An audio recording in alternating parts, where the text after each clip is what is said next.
We released a report about a year ago called Sizing the Piracy Universe, and we, for the first time, were able to estimate the number of people worldwide who are infringing content on a regular basis.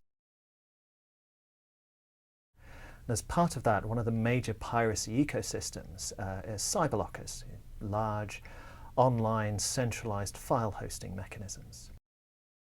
So what we wanted to do here was very much dig into how Cyberlockers operate, how much revenue they're making, what their revenue sources are, what their costs are, and try and estimate the amount of profit that these services are making. What we found was that the level of revenue of Cyberlockers was quite significant. We looked at the 15 largest direct download Cyberlockers and the 15 largest streaming Cyberlockers worldwide.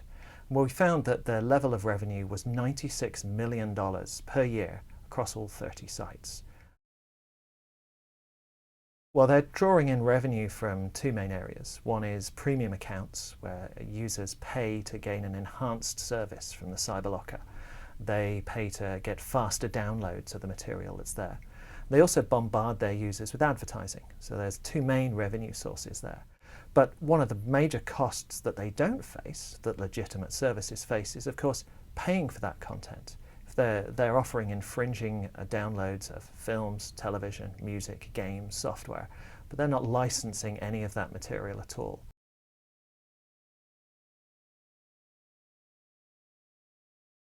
The role of payment processors is incredibly significant to the amount of revenue that the Cyberlockers are making. 25 of the 30 Cyberlockers that we analysed offered premium accounts. And of those 25 sites, 24 of them accepted these payments through Visa and MasterCard, the two most popular payment processing systems, the two most popular credit cards worldwide, to which most people probably have access. And so what we found is that these payment processors, despite having made quite strong public statements about not doing business with piracy sites and not supporting infringement, aren't doing very much to try and clamp down on that. And what we also found is that it's a very different story with PayPal. 2 or 3 years ago, every one of these 30 sites would probably be using PayPal for their payment processing. But now we only found one site out of the 30 that did use PayPal. And the reason for that is that PayPal have made a decision. We do not want to do business with these sites. We do not want the risk. We do not want to be associated with this kind of site that offers infringing content.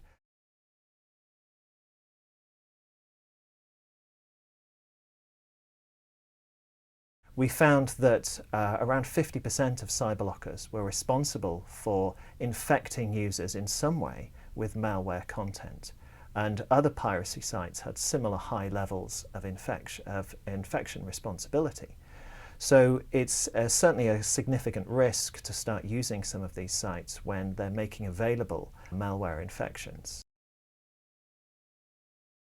Some of the Cyberlockers promote this deceptive content in quite strange ways. So for instance, when they load up a video player, you'll see a large play button in the middle of that video player. Click on that, you think it will start the video, but it doesn't. It launches pop-ups. It directs you to sites where you will be tempted to download other sorts of content.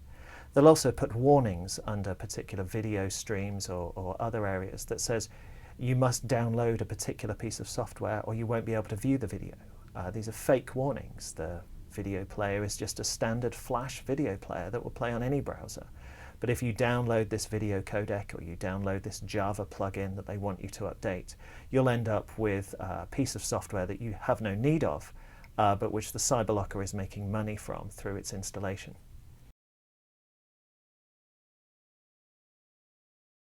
We're facing an issue where consumers are turning to mobile operating systems that aren't necessarily as secure as desktop systems. Most people run antivirus checkers on their desktop machines and laptops, which will prevent the worst excesses of malware and viruses spreading across their machines. But few people do that on their mobile devices. And so you've got to be concerned that as these sites make malware more available to people, more available to mobile devices, what's at risk for consumers as they start to use these sorts of sites on their mobile devices?